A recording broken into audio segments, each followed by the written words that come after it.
Hello and welcome to BFI at Home. My name is Justin Johnson, and today we are taking a look at the new Pixar Animation Studios film Luca, which premieres on Disney Plus on June the 18th. 2021 marks the 35th anniversary of the Pixar Animation Studios, and Luca is their 24th original feature film. And like its predecessors, it's been made with the story at the forefront and with plenty for adults and children alike to enjoy. It's directed by Enrico Casarosa. He's worked on many Pixar films, including Cars, Up, Coco, and The Good Dinosaur, and also directing the short film La Luna. It's produced by Andrea Warren, who worked on Cars, Brave, and Wall-E, before producing the short film Lava and the feature Cars 3. Luca is based on Casarosa's own childhood, and it is a charming, beautifully made animated film that transports the audience off to a seaside town in the Italian Riviera, where sea monsters live away from humanity, but when they break through the ocean's surface, they take on human form.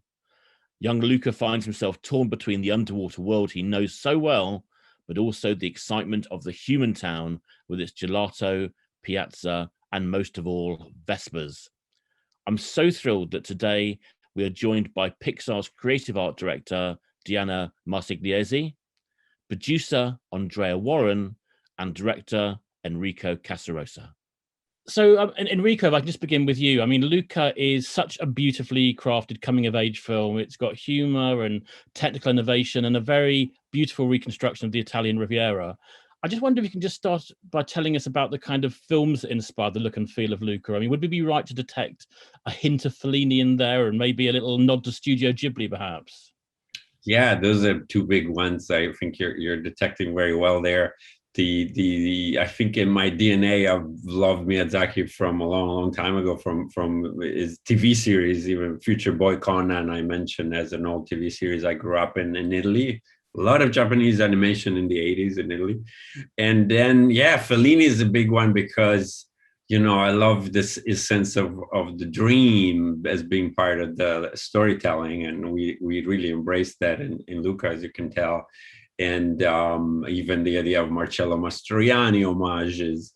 And so these are movies that when I started, kind of to study filmmaking, which interesting is when I had left Italy, I just made me look back and look at all that golden age, golden era of Italian movies and really fall in love with it. I mean, I think of Scorsese and Voyage to Italy and what all does that plethora of amazing filmmakers. So we watched them and I love them. And then we watched them also together for reference because there's a lovely, Luchino Visconti, Terra Trema, for example, it's just super useful for us because it's like fishermen in the town and they're non-actors. So their clothing, their props, the way that their kitchens were looking, it was super useful to look at. Sometimes you can go visit, and we did do a couple of visits, but sometimes you can't. So then the culture was wonderful to capture through cinema as well. The others I'll mention, since you were bringing inspiration, Stand By Me, the feeling, even the era, Breaking Away. I absolutely love Breaking Away. The idea of the opera, for example, is such a fun one there. So those are some of the other influences, yeah. But a lot of Italian and a certain amount of Japanese. And Andrea, I mean, the characters of the sea monsters interacting with the human worlds gives you this opportunity to kind of introduce the issue of being different and how sometimes difference can't be seen on the outside, so to speak. Can you tell us a bit about that sort of theme?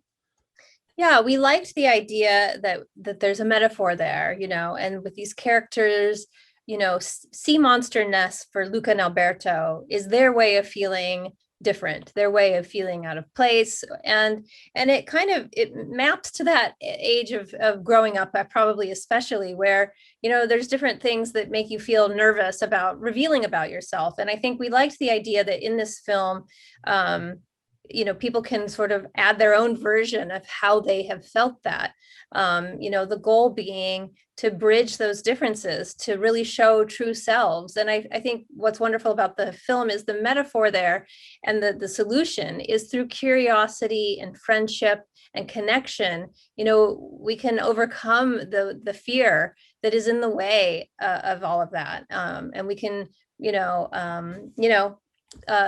let that go, and the more we're all authentic and the more we all connect, the better. Hey, Papa! I brought some friends for dinner. Is there enough for 4? Whoa. What's wrong with you, stupid?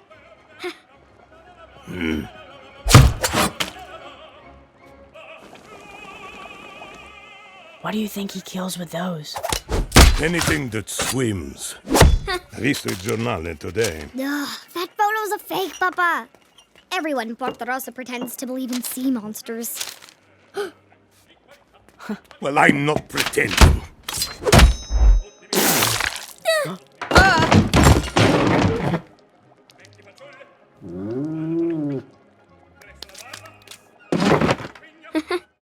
Enrico, you kind of achieved this balance between the sort of feel of the 50s and 60s, but it's in a very kind of timeless and sort of quite contemporary way. I mean, were you trying to evoke a very particular time? Yeah, I'm glad you feel that way, because I kept on saying this thing, like, the more we can be specific and of that kind of 50s era, I think the more it might feel timeless. Having made La Luna, my short, that was actually more inspired by the clothing of the 30s, and I felt like by putting it in that slightly more olden time, then it becomes a bit like timeless. I love that. I just love the music of the time too. It's so lovely. The summer pop of the time was so wonderful. It was a mixture of Italian inspired by American. Optimism of that era just felt like really nice. And also I bought a little more a small isolated town, a little more, as opposed to probably a town that would be a little more touristic with tourism there. So that there were some good reasons there. And the cinema, honestly, being able to even just put a wonderful amount of posters in the background that were homages. 20,000 Leagues Under the Sea, That's Yeah, right. that's right. And La Strada. So that was wonderful to kind of, and even the designs of the props, actually, to be completely honest, when we look at a Vespa, 1959 Vespa just looks beautiful. And the Apes, which are the 3-wheel versions, there's just some beautiful, beautiful design from that time. Alberto Scorfano. Luca Paguro. Piacere. Girolamo Trombetta. It's a human thing. I'm kind of an expert. What does it mean? The thing you just said? Come on, I'll show you some more stuff. Mother of pearl. You live up here? Yeah, me and my dad. He's not even here a whole lot, so I pretty much just do whatever I want. Isn't it dangerous? Yeah, it's the best. Everything good is above the surface. Like, what else? Air! Gravity, also known as falling! The sky, clouds, the sun. Whoa, don't look at it. Just kidding. Definitely look at it. Deanna, it's customary with Pixar's films for them to sort of send teams out on research trips. Yes. I'm guessing in this case you kind of lucked out, because this was a trip to Italy. And I was wondering if you could just tell us a little bit about what impact that trip had on the look and feel of the film. Oh my gosh, so much. I mean, I think from all of our perspectives, me from character, Kim in lighting, Jen in texture, Dawn in sets, I mean, we all took away a million different things, I would say. Me in particular, I spent my time, I guess some people would call it stalking. I call it observing people. So I was basically just with my sketchbook in hand and a camera, and I just watched people. I was looking predominantly for actually gestures and the way Ligurians behave specifically in that region. I was looking for specifics. But actually, I think that applies to everyone. We're looking at big things like, oh, the shape of the buildings or the cobblestone on the road, but we're also looking for all the tiniest details. I mean, some of the photographs are amazing, just like chipping paint, just a little section of chipping paint, or, you know, a mosaic with a missing stone. I mean, these are all things that we capture and bring to the film for authenticity. I mean, that attention to detail is extraordinary, isn't it? In terms of, I think, all the Pixar films, and I guess somebody who perhaps looking on the outside might just think you've got this big bag of assets and you can just go, oh, I've got water from Finding Nemo and I can do that. But actually, it's, I mean, your detail is that, you know, it's a different ocean, it's a different part of the world, the water is a different color, and you literally take it to that level, don't you? Well, the hardest part is actually defining the visual language of the film on the whole. And then every element in the film, everything from the lead characters down to a wheel on a cart, is going to follow the same design principles. That's how a film looks cohesive. And that's what makes this film look so beautiful, because everything, including the animation, is following those same visual and style cues. I wonder if we could just talk a little bit about those kind of technical challenges, if you like, because I mean, every Pixar film comes with a new set of challenges that you kind of almost present to yourselves. And on this one, you know, I just touched on then about the underwater sequences, the fact that you've got currents, how water kind of flows above and below the sea line. You've got the town, the race sequence, even things like eating spaghetti, you know, the texture, the way the mouth moves and everything. I mean, what were the kind of challenges you felt you really had to address and kind of conquer for Luca? Oh my goodness. I mean, transformation was one of them. That was a big one on the character side.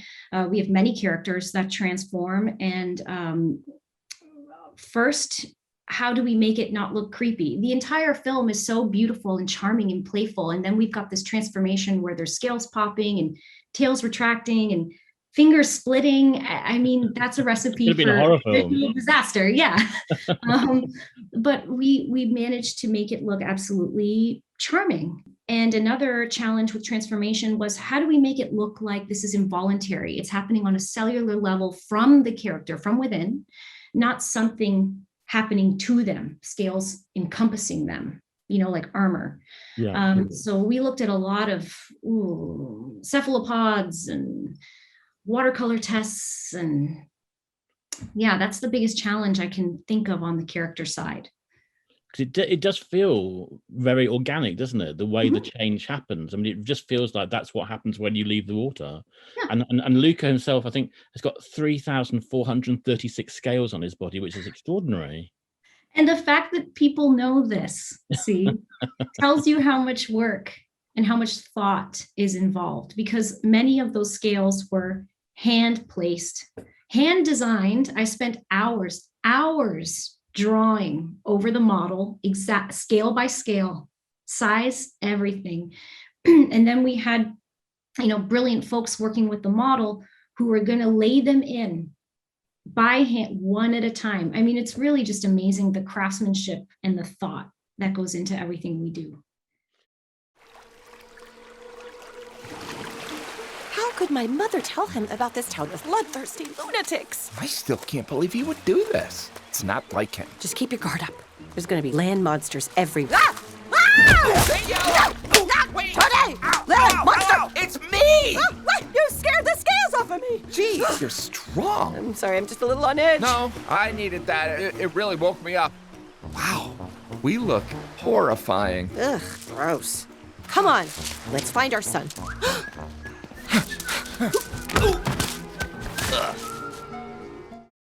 And just in terms of having an even sort of deeper dive, if you like, when you're kind of just creating a character, and obviously the central character of Luca is such an important character to get right, how long would you spend finessing and getting to the point where he's ready to kind of be launched and you're ready to sort of film? I mean, there's two ways to think about that, right? There's like the preparation of the character and story and how he's developing just as a person, right? So there's a lot of time spent thinking about his wants, his desires. And then when you're an artist working on that character, how do I relate to Luca? Is there anything I can tap into that's authentic that I can add? And then you have, gosh, the design. You know, I would say designs are never fully finished. There's always a little bit of tinkering you want to do. It's just, there's a limitation to the schedules, and those are a blessing, honestly. Luca passed through so many hands. There were so many folks on the charter side, the model rigger, the tailoring artist, the groom artist for the hair. I mean, we all put our stamp on him, and it was just 1,000 hours of iteration back and forth with art.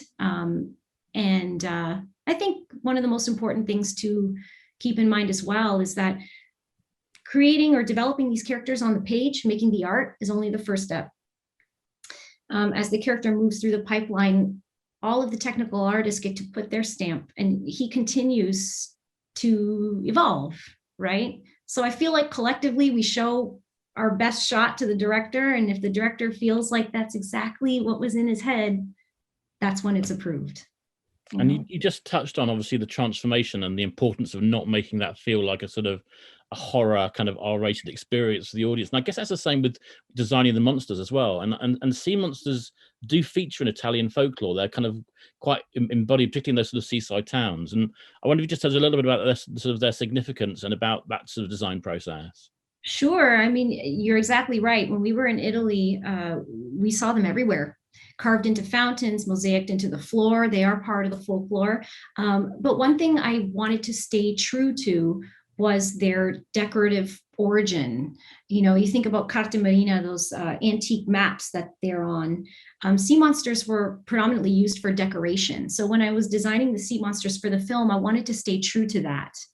Right.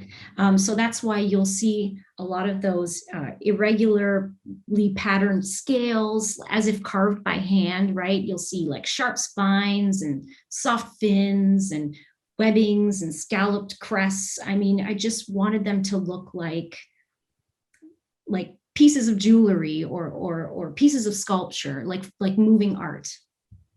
And you didn't actually see any sea monsters in the flesh, I take it? Well, I don't think we can talk about that.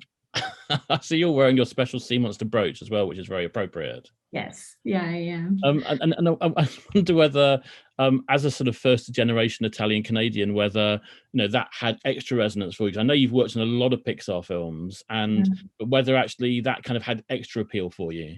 Oh, it meant everything to me. Everything. I was desperate to be on this film. My heritage is really important to me, and being first generation is a special thing, because I realized halfway through working on the film that I could relate to Luca a little bit, because on one hand, I've got my Italianness. On the other hand, I have my Canadianness, and you're kind of in between these two worlds, much like he was, right? I was able to actually put family members in the film. My grandparents are in it. They live in town. You actually do see them. My last name is mentioned. My last name was given to a townsperson as well. I mean, it's just an honor. It's such a source of pride to be able to contribute to something so beautiful that's a love letter to my heritage and my family and the country. At what point do the animation team start to think about those little extras that the Pixar fans have started to look out for, like the sort of A113 or the Pizza Planet truck or the ball, the Pixar ball? Is that something you think about at the time, or was that just sort of just woven in? I honestly couldn't even tell you how those get in there. I don't know at what point they're snuck in and who thinks of them and who puts them in, because there were times where we were looking at shots in animation and I'd be like, oh my gosh, that's Pixar's address. How'd that get in there? And they're like, yep, it's in there. It's like, okay. It's a little Pixar gremlin somewhere, just come in and just pop them in at various points. Yeah, even I have to look for the Easter eggs. I don't know where they all are. And I guess one of the big sort of challenges of the production was the fact that obviously so much of it had to be completed during the kind of pandemic period. And can you just tell us a little bit about that sort of transition, about whether you were able to kind of achieve the sort of technology in your homes and how that worked and so forth, just the creative discussions that you kind of need when you're working on a production? Yeah, I mean, we did it. Maybe it's one of those things that I can't remember clearly in 2020, hindsight, right? But we transitioned pretty gracefully, I would say. And I chalk that up to just a group of awesome people who truly care about the film and who like each other. So, instead of being around a table in the art room, we were on Zoom, and there's a loss there. We all love to chat each other up in the hallway, and you'd be surprised how many challenges or how many problems we solve just in those loose, not planned conversations. I mean, in the Zoom world, everything has to be scheduled, which takes away some of the spontaneity, but we did it. We finished this film on our laptops from home. The technology was there. And I upgraded my internet and everything was okay. Well, congratulations. I mean, it really is a huge achievement. It is such a great film. And I really appreciate your time. I know you are doing a whiz of interviews at the moment for the film. So it's very appreciated that you found some time for us. Thanks ever so much, Deanna. No, thank you.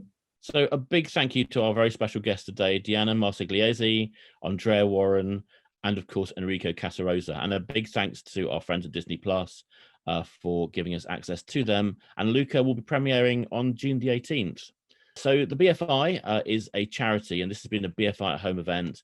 And if you are able to donate for our work in the archive and the other outputs of the BFI, the information is here on the slide in front of you.